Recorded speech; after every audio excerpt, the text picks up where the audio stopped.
Hi, my name is Julia Massey, and this month I watched 30 new pieces of entertainment. I am going to film school in T-minus 5 or 6 months, and I want to be more well-versed in all things cinema. So, I forced myself to watch 30 new things, and today I'm going to rate them for you, and also rank them for you, based off of these 3 characteristics. I don't remember what they are. Just enjoy it. 29 out of 29 was 50 Shades of Grey, the incomparable film. I could see how this could appeal to lonely, middle-aged women, but not to me. Okay, number 28 was To All the Boys I've Loved Before, number 2. This movie is like if you made Riverdale into a movie. It's just not supposed to be seen. And what really bothered me is how they truly really had to work to make the protagonist the worst dressed character I have ever seen on my TV screen. Number 27 was The Turning. I could talk about this movie for ages, but I saw that it had one of the lowest Rotten Tomatoes scores I've ever seen, and so of course I said, yes, I'm going to watch this. The first, I'll venture to say, first 15 minutes, or even to 30 minutes, I was like, why is this getting rated so low? It's obviously not anything like new and creative, but it's not like whatever it was, like a 12% rating. And then it continued, and I was like, oh, because I could truly, honestly, almost believe that they wrote the script as they filmed. Or, you know what? Trash the idea that there was a script. This was an improvisation film. There were several dream sequences within dream sequences, and the ending of the film itself was a dream within a dream within a dream. I want to venture to say within another dream. And the way it ended was a new scene began, and then the credits rolled. So there was actually, you could say that there was not an ending. So that's new. 27 was a short film called Hi Stranger. This wasn't bad. I just didn't really... It was just like, okay. Number 25 was another short film. This is David Lynch's short film. It is 1 minute long, and it's called Premonitions Following an Evil Deed. I just didn't understand it, and I really wanted to because it seemed really cool, but I just did not understand it. Number 24 is yet another short film called Goldman vs. Silverman.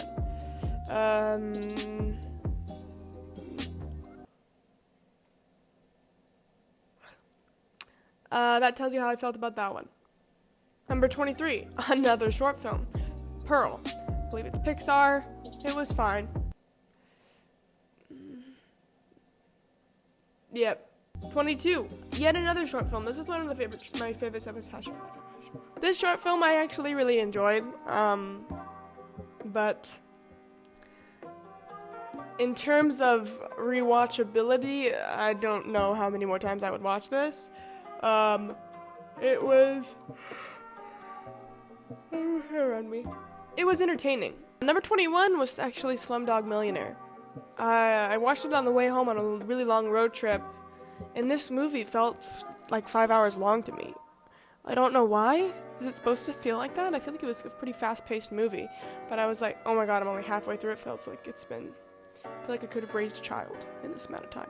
And it was a very creative way to tell a story. It's definitely entertaining, but maybe I wasn't in the mood to watch it. Number 20 was a short film called One Small Step. It was super cute. It just made me feel good, and I like things that do that. So, number 19 was Kill Your Darlings. The reason it got this high up is because I just like the actors in it, I guess, but I didn't really root for any of the characters. I kind of hated them all. These people didn't really have redeeming qualities about them at all. And I was just like, ugh, you know? It was exhausting to watch. But they're good actors in it, and it had a nice vibe. Why am I so tired?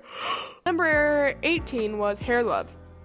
This won Best Animated Short Film this year, and it was so Cute! Oh. Number 17 was John Mulaney and the Sack Lunch Bunch. I don't really know the demographic for this movie because it felt like a lot of the jokes were a little too young for me, but then I don't think that young kids would understand the other half of the joke, so I'm not sure who's supposed to enjoy it, but I had a good time. Number 16 was a Wes Anderson short film, Hotel Chevalier. It was nice. It felt a little dragged on to me. It was only like 13 minutes long, but it explores this really complex relationship, and of course the actors are incredible, and the script's wonderful, and it looks beautiful, and it's in France, and it was very pretty. Number 15 was an A24 film called The Miseducation of Cameron Post. This was with Chloe Grace Moretz, who I usually don't really enjoy in movies, but she did a nice job in this. It would have been higher up if I could just root for her character a bit more. Right when I was like, yes, you go girl, she would take like 5 steps in the wrong direction again, and I was like, ah. Number 14 was a originally French animated movie, but then it was made in English as well, called My Life as a Zucchini. Very cute. This is another film where I'm like, is it my age that's supposed to be watching this? Is it older? Is it younger? Because it was made definitely to feel like a kid's film, but there were a lot of things in it where I was like, whoa, that's inappropriate. So I'm not sure. I liked it. It was a good time. Also, the style is just so French and pretty, and I watched a lot of French films. Get ready. Another French film. It's a short called Marguerite. It was really cute. I enjoyed it a lot. It was the perfect length. It flowed well and had a really nice tone to it. It was melancholy, but it paid off in the end, and it was just nice, and I liked it a lot. Number 12 was Waiting for Guffman. This was very good. It was really interesting to see a mockumentary in a long form, I guess is the right word to use for this. It made me laugh, and especially as a theater kid, I related to it heavily. 11 was Behind the Candelabra. It's the movie about Liberace. It felt like a strong biopic. That's really all I can say. It made me sad. It made me sad. Number 10 was a French film called Caché. It means hidden. It was cool. It was the first movie I watched this month, so I don't really remember it very well.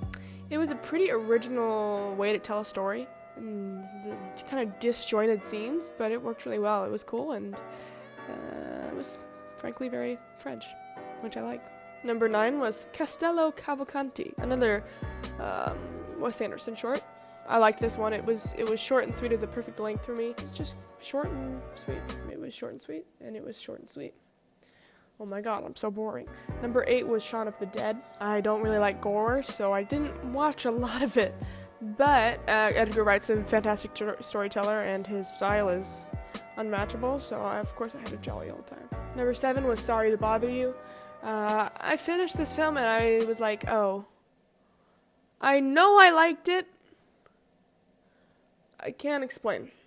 It is very avant-garde and confusing, and I wasn't sure whether I was supposed to laugh or if it was social commentary. It was a film, and it was very new. Number 6 was a short film called Caroline. This stressed me the out. It was very immersive, and it felt like a documentary, and it was not a documentary. I don't know how they got those performances out of those little kids, and it felt very real and raw, and it was heavy. Number 5 was Fauve. It was another French short film. It was going to venture to say the best short film I've ever seen. They tried a lot of different things with it. The visuals were very stunning. The concept and the script was really tight and clever, and it paid off. And ooh, the last shot. So good. Alright, number 4 was We Need to Talk About Kevin. This was also a very exhausting experience. I hated this movie. I hated every character. I was so annoyed. But that's exactly what it was supposed to do. I don't know if I can watch it again, but it affected me, and I don't know if I'll be having children after watching this. And that's what good movies do.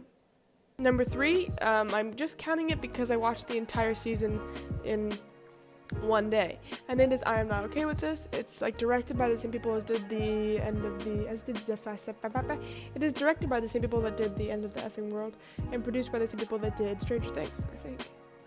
And it's a literal perfect baby of the two. The soundtrack is wonderful, the costume design is beautiful, the color palette, sexy, the actors are wonderful. Script sometimes made me go, but it wouldn't be a Netflix show if it didn't have a few moments, so. Number 2 is Midsommar, whatever it is. I liked it personally. It's kind of controversial. You either like it or you really, really don't like it. I personally liked it because I don't really like horror movies. I like psychological movies, and this definitely made me stressed. I don't know what is in Ari Aster's brain, but I feel so bad that he has to live with that. But I'm glad that he's sharing his things with us. Although, frankly, it disturbs me. Okay, my number 1 spot goes to God's Own Country. This movie is like if Brokeback Mountain and Call Me By Your Name had a baby, but it was much better. Brokeback Mountain is and was so phenomenal because it was such a big deal, especially at the time for a movie like that to come out. Call Me By Your Name is similar and has such a cult following. This one I never heard about it. It kind of flew past me, but I watched it and I was like, so good. Oh, actually, you know what? I wrote a review on Letterboxd. I'll read that to you. Okay, I've had this app for a while now, and still somehow haven't written a review for a film yet, but I could not resist this. Oh my god. It is hard for me to put into words how this movie made me feel. I never thought a movie about a gay, handsome Romanian farmhand would make me cry this hard, but, gibberish, I really cried. I knew it was gonna hurt, but I'm so grateful it ended the way it did. This is my new favorite. Thank you, Georga, for salting that pasta, for skinning that sheep, and mostly for wearing that precious sweater. Wonderful cinema. I don't know what you would get out of this, but thanks for watching if you did watch it.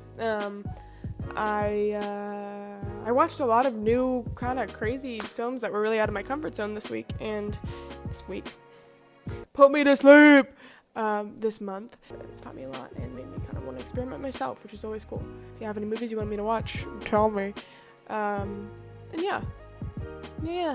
Hope you have a great day. Alright, whatever. I'm just going to do this one again. Goodbye. It's from Zodiac.